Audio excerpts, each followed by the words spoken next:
सवाल पूछ रहा हूं मैं, कोई अपमान तो किसी धर्म का नहीं कर रहा ना भाई। वैज्ञानिक चेतना बढ़ाने का काम इस देश के संविधान के अनुच्छेद 51A में लिखा हुआ है कि जब नया भारत बनेगा तो इस नए भारत में हम लोगों को वैज्ञानिक और तार्किक चेतना से संपन्न करेंगे। अंबेडकर का नाम है तर्क, अंबेडकर का अर्थ है विवेक, अंबेडकर का अर्थ है बुद्धि, अंबेडकर का अर्थ है विद्वता, अंबेडकर का अर्थ है मोहब्बत, अंबेडकर का अर्थ है इंसानियत, और अंबेडकर का अर्थ है सबको एक जैसा इंसान बराबर करने वाला। और उसको तुम कहते हो कि वह जाति का नेता है। और तब मैं आपको ये बात कह रहा हूं कि अंबेडकर ने एक ही किताब लिखी कायदे से, इतना लिखा है कि वो अपने नायकों को, उनके नायक को सावरकर को अपने किताब में खुद ही कहना पड़ा कि हम वीर हैं, और अंग्रेजों से माफी मांगते रहे।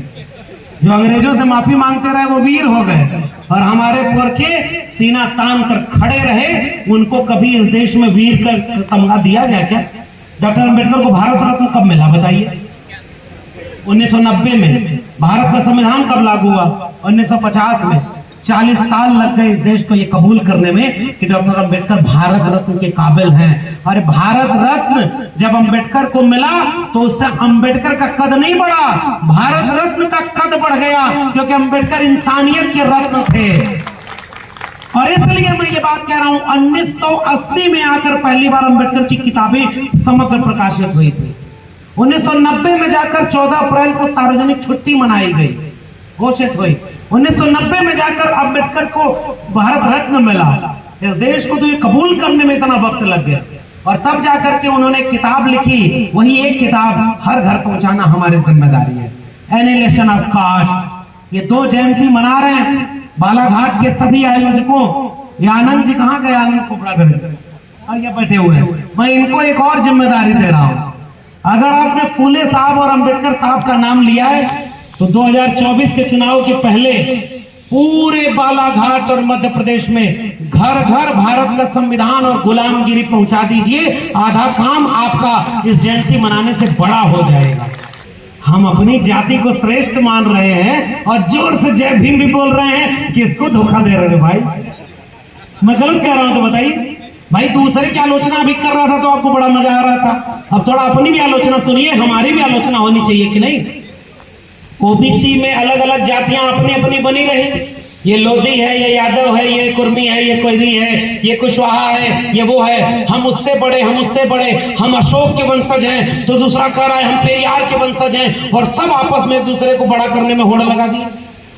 कोई जाटव है, कोई महार है, कोई वाल्मीकि है, कोई अलग है। शादियां नहीं हो पाई। डॉक्टर अंबेडकर ने शर्त रखी थी, अंतर जाति विवाह जब तक नहीं होगा ये जातिवाद खत्म नहीं होगा।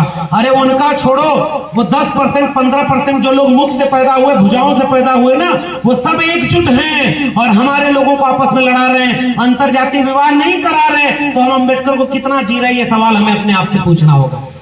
रोटी बेटी का संबंध अगर हमारा नहीं है तो हम अंबेडकर के सपनों का भारत नहीं बना रहे। दूसरी बात, अगर अपने घर में एक रोटी कम बने, एक कपड़ा कम हो, लेकिन अपने घर के बेटे और बेटियों को हाथ में कलम और किताब नहीं पकड़ा रहे, तो हम अंबेडकर के सपनों का भारत नहीं बना रहे। पढ़ा है ना आपने एनिहिलेशन ऑफ कास्ट? उसके लास्ट में वो कह रहे हैं पुजारी एक ही जाति का क्यों? अब मैं कुछ और बात, कड़वी बात करूं, भले कार्यालय बगल में, तो जानते तो वो सब भी है लेकिन मानते नहीं, राजनीति करनी है। एक बात बताइए, वो बेलपत्री वाले का बेटा क्यों फेल हुआ था? मैं तो ये सवाल पूछ रहा हूं ना। हमारे गांव में जादू दिखाने वाला जादूगर आते थे, तो हमारे पिताजी पुराने कॉमरेड थे। एक बार जादूगर से कहे कि ये जो तुमने अभी मिट्टी से पैसा बना दिया, बहुत बड़ी कला जानते हो। तो कहा हाँ हुजूर। तो कहे जब मिट्टी से पैसा बना लेते हो तो भीख मांगते हुए क्यों घूम रहे हो? समझदार को इशारा, कुछ बातें तो इशारे में ही बोली जानी चाहिए।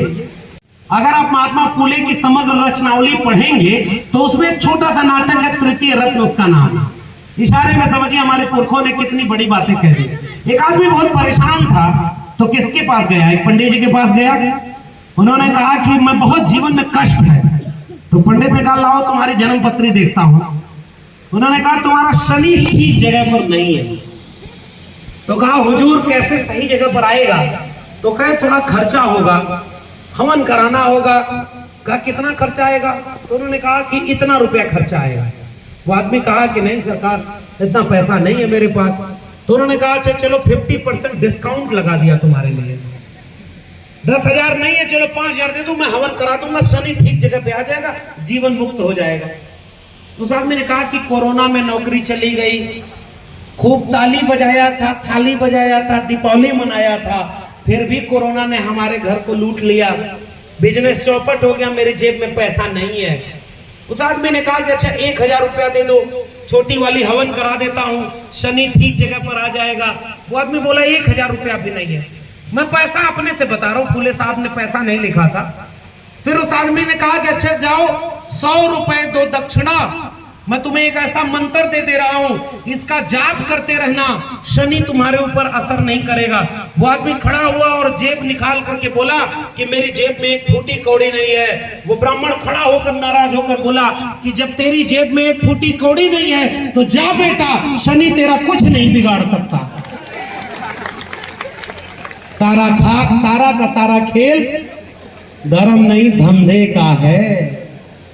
महात्मा फूले ने लिखा है बाल काटना नाई का धर्म नहीं धंधा है, लकड़ी का काम करना बढ़ई का धर्म नहीं धंधा है, मिट्टी का काम करना कुम्हार का धर्म नहीं धंधा है, वैसे ही दान दक्षिणा पर गुजारा करना ब्राह्मण का धर्म नहीं धंधा है। और आपके जेब का पैसा लेकर के वो अपना धंधा चला रहे हैं। उस धंधे वाले पैसे को आप पैसा मत दीजिए। उस पैसे से एक बात बताओ बालाघाट के लोगों, अगर आप मंदिर में 100 रुपए चढ़ावा चढ़ाने जाते हो और उसी 100 रुपए की कोई कलम और किताब किसी गरीब बच्चे को दे दोगे तो भगवान उस चढ़ावे से खुश होगा या उस कलम और किताब देने से खुश होगा? हाथ उठाकर बताइए। किसी भूखे को रोटी खिलाने से भगवान होगा तो खुश होगा कि नहीं होगा? अरे भाई, तो भगवान तो वैसे ही पेरियार साहब ने क्या लिखा है, अगर भगवान है तो वो इतना भूखा है क्या कि रोज उसे चढ़ावा चढ़ाना पड़ता है? ये मैं नहीं कह रहा भाई, मेरे ऊपर कुछ मत करना भाई। अगर पेरियार जयंती आएगी तो इस देश के प्रधानमंत्री पेरियार जयंती की बधाई देती हैं कि नहीं? 11 अप्रैल को ट्विटर निकाल लीजिए, इस देश के प्रधानमंत्री ने फूले जयंती की बधाई दी है। 14 अप्रैल को आज की ताजा तस्वीर दिखा दूं, प्रधानमंत्री पूरा दंडवत होकर के बाबा साहब के सामने झुके हैं। तो मैं उसी फूले और अंबेडकर और पेरियार की बात करने आया हूं। अगर मुकदमा करना है तो फूले और अंबेडकर पेरियार के ऊपर करो, हम तो उनके वारिस हैं। आपसे केवल एक संकेत भी कर रहा हूं, ये मुकदमे करने वाले जालिम तैयार बैठे हैं। अपने मुंह से कुछ मत लिखिएगा फेसबुक ट्विटर पर, अपने मुंह से किसी को कुछ मत कहिए। आपके पुरखे इतनी आलोचना कर गए हैं, उसी को लोगों को पढ़वाइए। मुकदमा आप पर कभी नहीं होगा और आपका काम भी हो जाएगा। सांप भी मर गया और लाठी भी। मैं तो उत्तर प्रदेश से आता हूं, वहां अगर आप कांवड़ लेकर जाइए तो उत्तर प्रदेश का मुख्यमंत्री हेलीकॉप्टर से फूलों की बारिश करवाता है। और 69,000 शिक्षक भर्ती घोटाले में ओबीसी और एससी का रिजर्वेशन नहीं मिला और उसका हक मांगिए तो बुलडोजर चलवा देता है। हेलीकॉप्टर और बुलडोजर के बीच में इस देश के 90% नौजवानों का भविष्य कुचला जा रहा है। अंबेडकर जयंती मनाने वाले लोगों, अब तो जागने का वक्त आ गया है। हमारे पुरखे लायक थे तो हम यहां पहुंचे और शान से अपने पुरखों को याद कर रहे हैं। मगर अगर हमने उनके सौंपे गए विरासत को नहीं बचाया तो आने वाली पीढ़ियां हमें कहेंगी कि हमारे पुरखे नालायक थे, जिन्होंने जो मिला था उसे भी अपने आंखों के सामने गंवा दिया। इसलिए आपसे कड़वी बात कहने आया हूं। शिक्षा बिक गई कि नहीं, मैं विश्वविद्यालय में पढ़ाता हूं और साफ कह रहा हूं, इस बालाघाट में सरकारी स्कूल कितने हैं आपको पता होगा? सरकारी स्कूल में किसके घरों के बच्चे पढ़ते हैं? जिसके जेब में पैसा नहीं उसके बच्चे सरकारी स्कूल में पढ़ रहे हैं। और जाकर देखिए सरकारी स्कूल में 90 से 99% बच्चे एससी एसटी ओबीसी और माइनॉरिटी घरों के बच्चे पढ़ रहे हैं। और जिनके जेब में पैसा है उनके बच्चे डीयू जेएनयू जामिया और पैसा है तो Ashoka Galgotia lovely professional university में पढ़ रहे हैं, और पैसा है तो ऑक्सफोर्ड और कैम्ब्रिज भेज रहे हैं। और वहां से वो ट्विटर पर सुबह सुबह उठ के कहता है कि अखंड भारत बनाना है, हिंदू राष्ट्र बनाना है, क्योंकि वो ऑक्सफोर्ड में पढ़ करके 1 करोड़ रुपए की सैलरी 1 साल में उठा रहा है। वो राष्ट्र बनाने नहीं आता। और आपके घर का बच्चा आपके घर के नीचे से तुरंत किसी दंगाई भीड़ का हिस्सा बन जा रहा है। 90% इस देश के लोग अगर तय कर लें कि अपने घर के बच्चों को किसी धार्मिक दंगाई भीड़ में कभी शामिल नहीं होने देंगे। तो बताइए इस देश में कभी हिंदू मुस्लिम के नाम पर कोई लड़ाई हो सकती है क्या? कोई मंदिर मस्जिद की लड़ाई हो सकती है क्या? हम चूक जा रहे हैं अपने लोगों को बचाने में। पहला काम, अम्बेडकर जयंती मनाने वाले लोगों एक काम करिए, मोहल्लों मोहल्लों में चलिए और समझाइए कि ये मंदिर मस्जिद की लड़ाई तुम्हारी लड़ाई नहीं है। दूसरी बात, शिक्षा बिक गई। क्लोजर मर्जर की पॉलिसी, जिस देश में नए नए स्कूल कॉलेज विश्वविद्यालय खोले जाने चाहिए थे, उस देश में नए नए मंदिर बनाए जा रहे हैं। बताओ ये किसके सपनों का भारत बन रहा है? अब मैं चूंकि जाऊंगा, मुझे बहुत दूर तक जाना है, मैं केवल एक गुजारिश करने आया था। वो गुजारिश केवल ये है कि हमारे लोग बहुत त्याग, तपस्या, हिम्मत, हौसला करके हमारे लायक ऐसी दुनिया बना गए। अभी मैं आ रहा था गाड़ी में, तो मैडम से जब बात हो रही थी तो इन्होंने वो किस्से सुनाए कि कैसे आदिवासियों ने जंगल में अपने वजूद को बचाने की लड़ाई लड़ी, गोली मारा गया। बालाघाट और आसपास तो आदिवासी इलाके खूब हैं, आदिवासियों को गोली मारी गई। सोनी सूरी के साथ कितना अन्याय किया गया। और ट्रिपल तलाक के नाम पर मुस्लिम महिलाओं को हक दिलाने वाले लोग बिल्किस बानो के बलात्कारियों को बेल पर रिहा करते हैं और वो कहते हैं चूंकि ये बलात्कारी ब्राह्मण थे इसलिए ये ऐसी गलती कर ही नहीं सकते। एक बात बताओ, तुम जातिवादी हो कि हम जातिवादी हैं?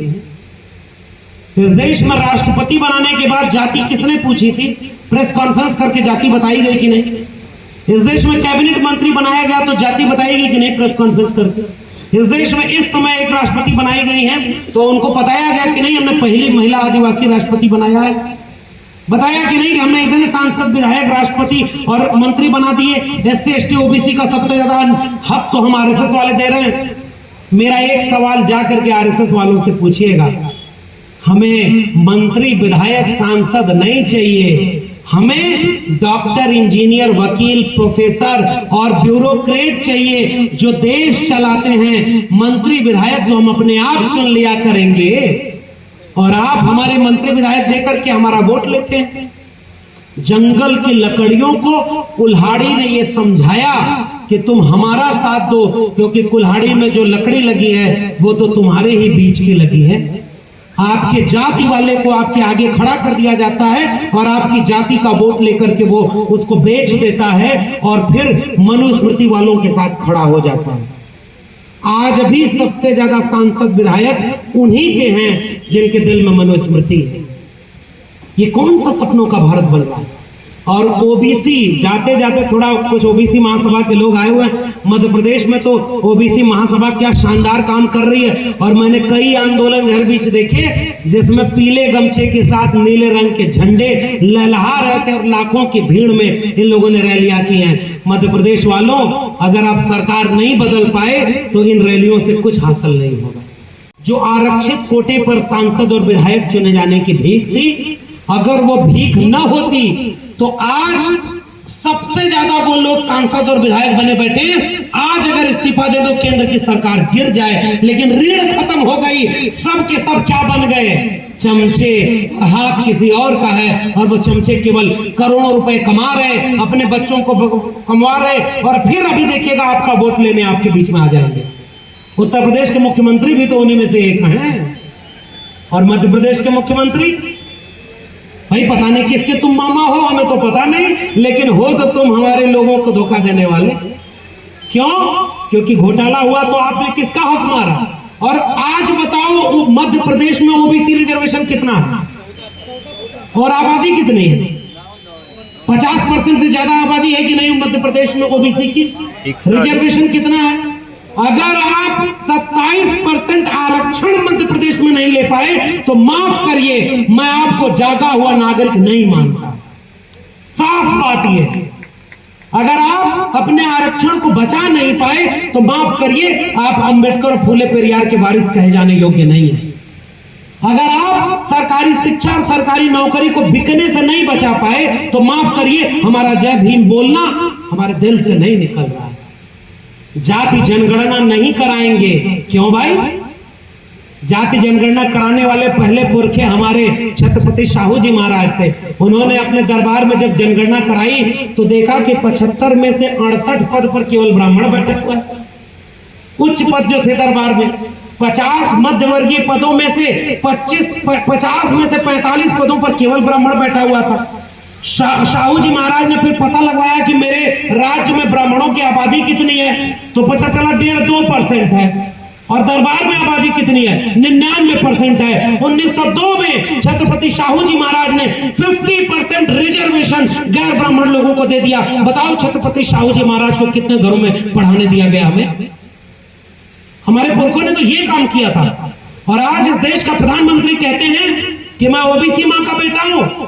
तो ओबीसी की सबसे बड़ी लड़ाई इस समय कौन सी है? जाति जनगणना कराने की लड़ाई है। अगर आप वाकई ओबीसी हैं माननीय प्रधानमंत्री महोदय, मैं आपके 15 लाख वाले रुपए का याद नहीं दिला रहा, छोड़िए उसको। 2 करोड़ रोजगार हर साल दूंगा, मैं नहीं पूछता कि दिए कि नहीं दिए। स्मार्ट सिटी बनाऊंगा, स्मार्ट गांव बनाऊंगा। अरे भाई, नागपुर से यहां आने में मुझे इतनी देर हो गई, अगर बुलेट ट्रेन चल रही होती तो मैं आधे घंटे 15 मिनट में नागपुर से बालाघाट आ गया होता। मगर बुलेट ट्रेन कहां चल रही है पता ही नहीं। मैंने रात में सपने में एक बुलेट ट्रेन देखी जिसकी एक बोगी में 15-15 लाख रुपया रखा हुआ था। एक बोगी में 2-2 करोड़ नौकरियां रखी हुई थी। एक बोगी में कुछ स्मार्ट गांव, स्मार्ट शहर बनाए हुए थे। एक बोगी में हम अच्छे दिन रखे हुए थे। एक बोगी में सारा काला धन रखा हुआ था। पेट्रोल डीजल औने पौने दाम पर बिक रहा था, उससे जो बचा था पैसा वो बगा था। और अचानक मेरी नींद खुली तो मैंने देखा कि वो बुलेट ट्रेन नागपुर वाले एक मुख्यालय में जाकर गायब हो गई और इस देश के लोग भुखमरी और बेरोजगारी के मारे जा रहे। आपने धोखा दिया, मैं छोड़ देता हूं, उस पर नहीं बोल रहा, लेकिन आप अपने से बताते हो कि आप ओबीसी मां के बेटे हैं। तो प्रधानमंत्री जी, आप आज घोषणा करो कि 10% ईडब्ल्यूएस लागू होने के बाद अपर लिमिट रिजर्वेशन की खत्म हो गई कि नहीं? अपर लिमिट खत्म हो गई है ना? अब रिजर्वेशन बढ़ाया जा सकता है। अगर इस देश के प्रधानमंत्री ओबीसी हैं तो आज वो घोषणा करें कि 52% ओबीसी को 52% आरक्षण हम आज ही देते हैं, तब हम मानेंगे कि आप असली ओबीसी हैं। और दूसरी घोषणा कि आ जाइए, घोषणा करो कि हम जाति जनगणना करवाएंगे। अगर ये 2 घोषणा आप नहीं करते तो माफ करिए, हम आपको कहेंगे कि जैसे आपकी डिग्री फेक है वैसे ही आप ओबीसी भी फेक हैं। 2002-3 में आपने अपनी जाति को ओबीसी में खुद ही शामिल कराया था। और आज आप कहते हैं कि जो विदेश में पैसा लूट कर ले गए उनको जाति से जोड़ दिया, तो पूरे देश में आपकी पार्टी प्रेस कॉन्फ्रेंस कर रही है कि ओबीसी का अपमान हो गया। ये जितने पैसा लेकर विदेश भागे उसमें एक भी ओबीसी है क्या? बताओ बालाघाट के लोगों, आप बताओ। नीरव मोदी, ललित मोदी, विजय माल्या, इनमें से मेहुल चौकसी कोई ओबीसी है क्या? कोई दलित है क्या? तो इन चोरों से ओबीसी का नाम जोड़कर सबसे बड़ा अपमान किसने किया? ये बीजेपी और आरएसएस वालों ने किया कि नहीं? अरे भाई, उनमें एक भी ओबीसी नहीं है, तो वो ओबीसी का अपमान कैसे हो गया? ओबीसी का अपमान वो किया जो 9 साल प्रधानमंत्री रहने के बाद भी एक बार मंडल कमीशन का नाम नहीं लिया। गलत कह रहा हूं कि सही? प्राइवेट सेक्टर में रिजर्वेशन होना चाहिए, मंडल कमीशन कह रहा है ना, आपने क्यों नहीं दिया? अपने दोस्त को सब कुछ बेच रहे हो, वो बेच रहे हैं भारत को। मैं चैन से कैसे सो जाऊं, सौगंध मुझे इस मिट्टी की, मैं देश नहीं बिकने दूंगा। याद आया किसने बोला था?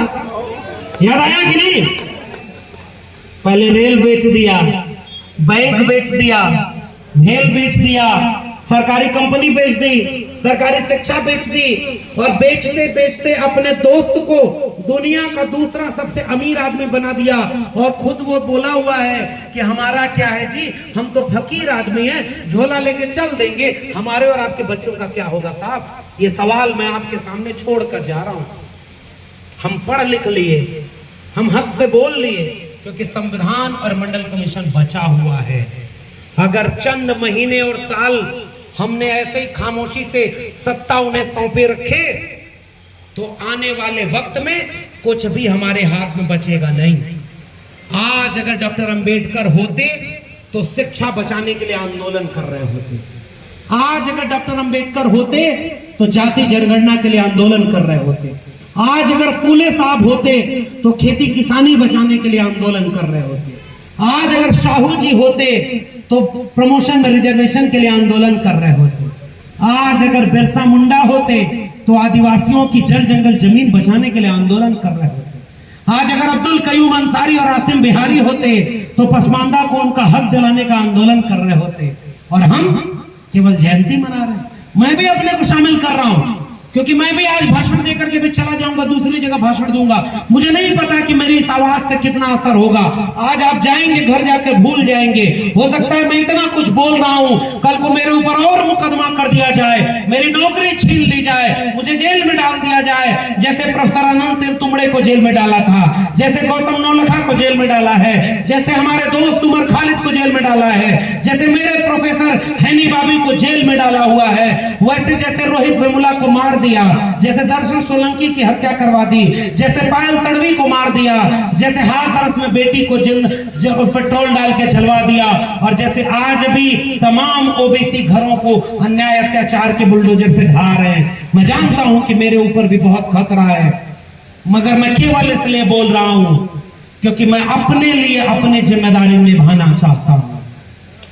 मैं सांस के आखिरी वक्त तक शान से ये कह सकूं कि मैं अंबेडकर जयंती के समय खड़े होकर अंबेडकर को याद करते हुए नौजवान और तमाम बुजुर्गों और महिलाओं को याद दिला रहा था कि अंबेडकर के सपनों का भारत अब खतरे में है, फूले के सपनों का भारत अब खतरे में है, और उन सब से मिला संविधान खतरे में है।